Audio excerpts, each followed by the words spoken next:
Olá, sejam todos muito bem-vindos ao Bit by Bit, onde a gente revisa as notícias mais importantes do dia para os mercados. E hoje a gente já vai abrir falando do Boletim Focus, que aumentou pela 34ª semana consecutiva as suas previsões para o IPCA, tanto em 2021, alcançando 10,15% na previsão, quanto para 2022, alcançando 5% na previsão. A variação para o PIB também foi diminuída mais uma vez. Para 2021, a previsão é de um crescimento de 4,78% e para 2022, um crescimento de 0,58% apenas. As previsões da Selic se mantiveram estáveis, prevendo uma Selic de 9,25% em 2021 e de 11,25% em 2022. Agora vamos passar para falar do IGPM, que fica em 0,02% em novembro e desacelera para 17,89% nos últimos 12 meses. A alta dos combustíveis foi compensada pela queda nos preços de grandes commodities, como minério de ferro, soja e milho. O índice geral de preços a mercado ficou em 0,02% em novembro, após ter registrado uma taxa de 0,64% em outubro. Com esse resultado, o índice acumula uma alta de 16,77% no ano e de 17,89% nos últimos 12 meses, o que representa uma desaceleração em relação ao outubro, quando a taxa acumulada era de 21,73% nos últimos 12 meses. Em novembro do ano passado, o índice havia subido 3,28% e acumulava uma alta de 24,52% nos 12 meses até então. Aqui a gente tem um gráfico da variação mensal do IGPM e a gente vê aqui que basicamente desde junho ele está mais controlado e bem menos volátil do que a gente viu em 2020 e em 2021 até maio. O IGPM de novembro ficou abaixo da mediana das estimativas de 22 consultorias e instituições financeiras ouvidos pelo Valor Data. As projeções iam de 0,15% até 1,4%. Vamos lá, lembrando que o IGPM ele é composto por outros 3 índices: o índice de preços ao produtor amplo, o índice de preços ao consumidor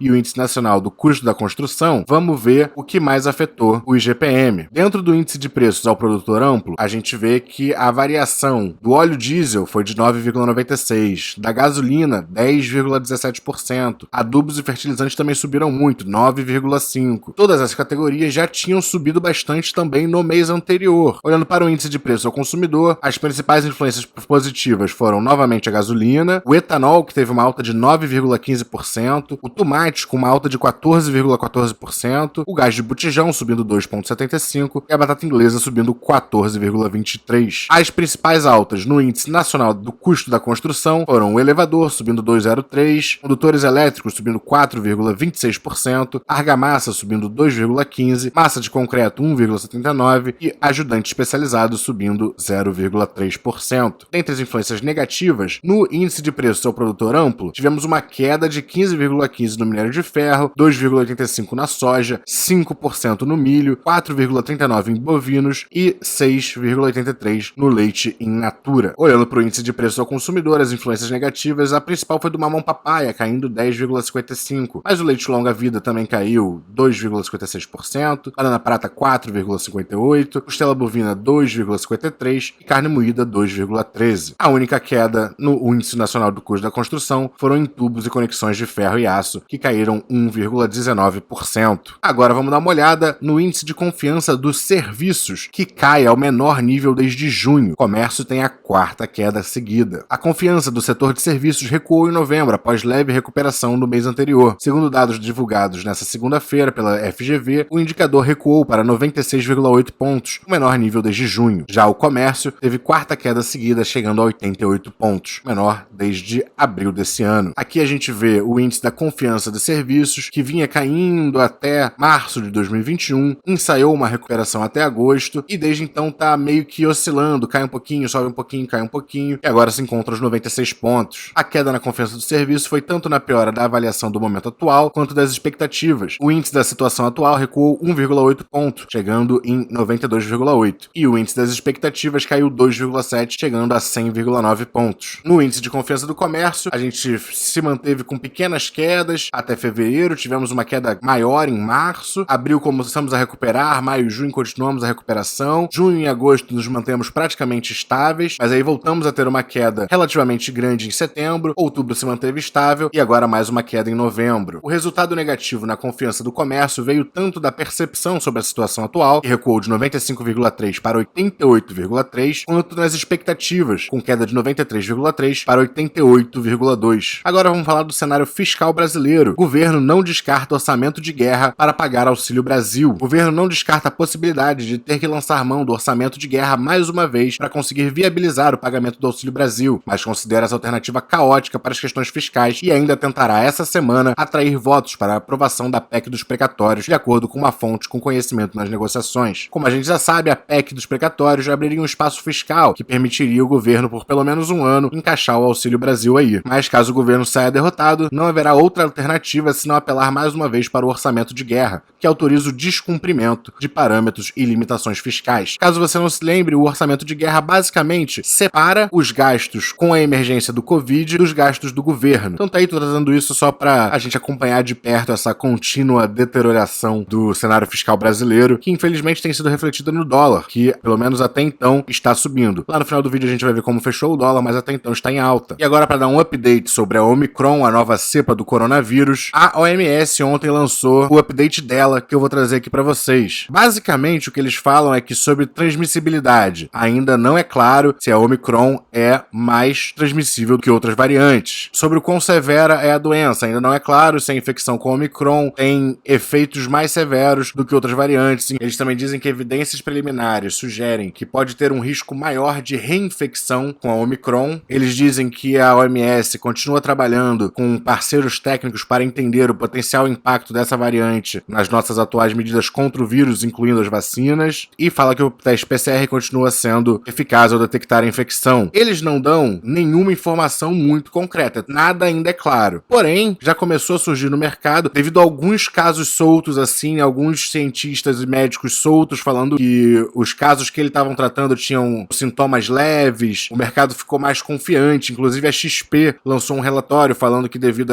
ao nível de vacinação que nós já temos, vai ser mais fácil lidar dessa vez, não sei o que. E assim, de fato, talvez seja muito mais fácil, mas o dado da OMS é que ainda não é claro se ela é mais transmissível e se os efeitos da Omicron são mais ou menos severos do que outras. A gente está vendo diversos mercados se recuperarem e isso tudo está se dando devido a um dado que não é estatisticamente válido. A experiência de um médico, por mais que ele tenha atendido dezenas de pacientes, não engloba uma base de dados expressiva o suficiente. Pode ser que venha a ser verdade. Eu espero que venha a ser verdade. Os efeitos sejam mínimos e etc. Mas isso ainda não está confirmado. Uma coisa que acalmou, em particular, o mercado americano foi o Biden pedindo para que as pessoas se acalmem em relação à nova variante do Covid, a Omicron. E ele disse também que um lockdown não está na discussão por agora. Ele afirmou que não acredita que medidas adicionais serão necessárias. E quando perguntado se um lockdown está fora de cogitação, respondeu que sim por enquanto. Ele também disse que lockdowns não seriam necessários se pessoas estão vacinadas e usam suas máscaras. E insistiu que a Omicron é uma causa para preocupação, mas não para pânico. E uma outra coisa que chamou a atenção do mercado hoje foi isso aqui: empresas brasileiras avaliam trocar B3 por Bolsa Americana. Depois de XP e Stone, agora Banco Inter, Localweb, Americanas e Natura também se preparam para negociar seus papéis nos Estados Unidos. Eu não vou entrar a fundo nessa notícia, é só para saber que isso afetou os papéis da B3 hoje, e eu até diria que faria sentido a B3 cair um pouco numa notícia dessa se ela tivesse em altas históricas. Mas a B3 é um papel que já vem muito pressionado já há algum tempo. A B3 é uma ótima empresa, com ótimas margens, dívida controladíssima, ótimos indicadores de retorno, ótimo crescimento, com múltiplos baratos. Então, assim, com solidez de dividendos, achei o movimento de hoje exagerado, como na verdade já tenho achado que o mercado vem batendo muito na B3. Passando para o cenário corporativo, a Ares anuncia programa de recompra de até 4 milhões de ações. O Conselho de Administração da companhia aprovou a criação do programa de recompra de até 4 milhões de ações, correspondentes a aproximadamente 2% do seu capital social. Por meio do programa de recompra, a companhia pretende aplicar recursos disponíveis na aquisição em bolsa de ações ordinárias de sua emissão, a preços de mercado. Com a medida, a companhia quer gerar valor aos acionistas, na medida em que a cotação atual, entre aspas, não reflete o valor real dos seus ativos e a perspectiva futura de rentabilidade e possibilidade de geração de resultados. De acordo com a Ares, as ações adquiridas deverão ser mantidas em tesouraria. Os papéis poderão ser destinados aos beneficiários de planos de incentivos e ao pagamento do contrato firmado com a Falcone Consultores, com o objetivo de aprimorar o programa de excelência operacional e sistema de gestão da companhia, que prevê a alienação de até 1,6 milhão de ações. A companhia informa que a celebração do contrato com a Falcone, bem como a alienação de ações a título de pagamento, foram aprovados pelo Conselho. Olha, eu gosto da Aeri e, em geral, de fato, a recompra de ação gera valor ao acionista, porque caso as ações sejam canceladas, né, vão ter menos ações em circulação, então a porcentagem sobre a empresa de cada ação fica maior, porém dizer que o preço não reflete os ativos e a possibilidade de crescimento com um PL de 84,99, com um PVP de 5,58, um Enterprise Value de 28,41 vezes o EBITDA, eu acho que é no mínimo um exagero ou um mau cálculo dos riscos associados com a operação e futuro crescimento da empresa. Não me entenda mal, eu acho a Aeris uma empresa fantástica, num setor muito bacana, mas ela não é muito diversificada, ela só faz pás eólicas. E ela já tem múltiplos que implicam alto crescimento. Fora que dessas até 4 milhões que podem ser compradas, parece que pelo menos 1,6 vão para o fechamento do contrato, ainda tem outras que podem ir para programas de benefícios. Eu não sou acionista da Aeris, mas se eu fosse, eu não sei se eu estaria tão confortável com essa recompra não. Mas assim, se no fim das contas eles recomprarem mais do que for distribuído, de fato vai ser benefício para o acionista. Mas que ela não tá barata, ela não tá barata não. Seguindo no cenário corporativo, a Eneva obtém licença de operação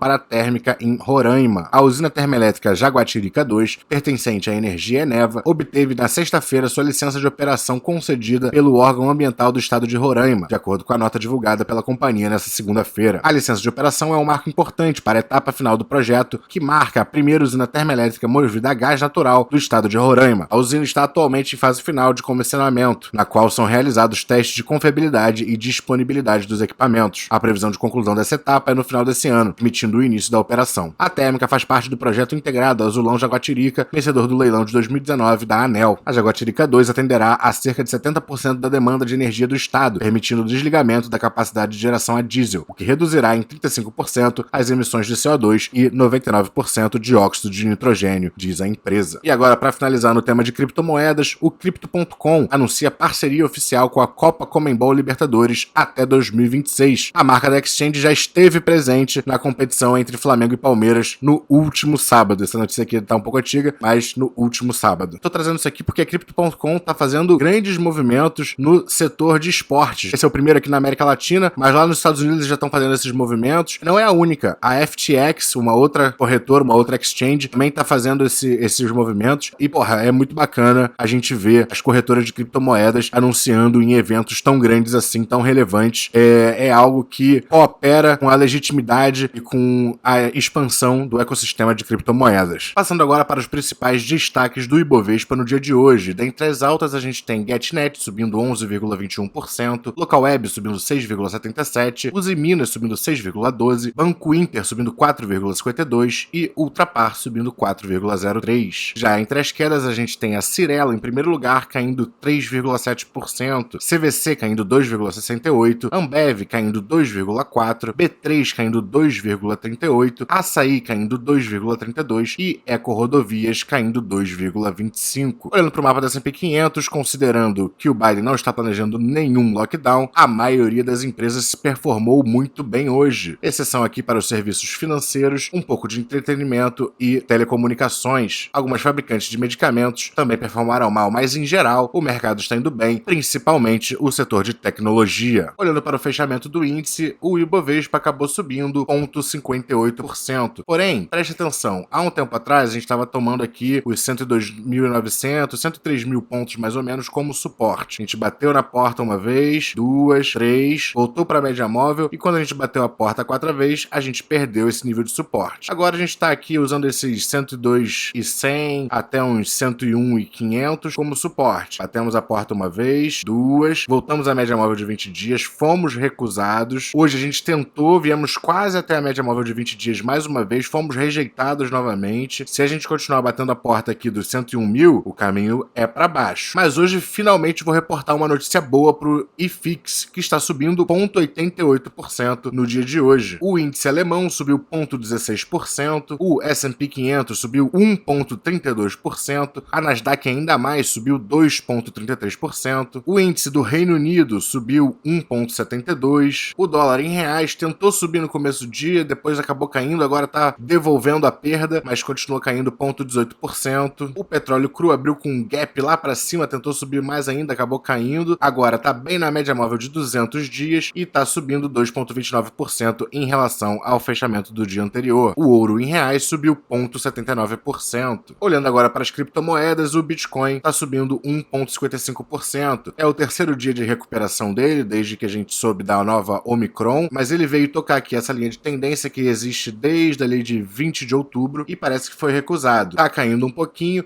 mas ainda tem tempo da gente superar essa linha de tendência. E se não superarmos, vou voltar ao que eu falei há uns 2 ou 3 episódios atrás, que se a gente não superar é pra gente começar a olhar pra média móvel exponencial de 21 semanas ou pra média móvel de 20 semanas. E bom, o Bit by Bit vai ficando por aqui. Se você gostou do conteúdo, não se esqueça de dar aquele like, se inscrever e até amanhã.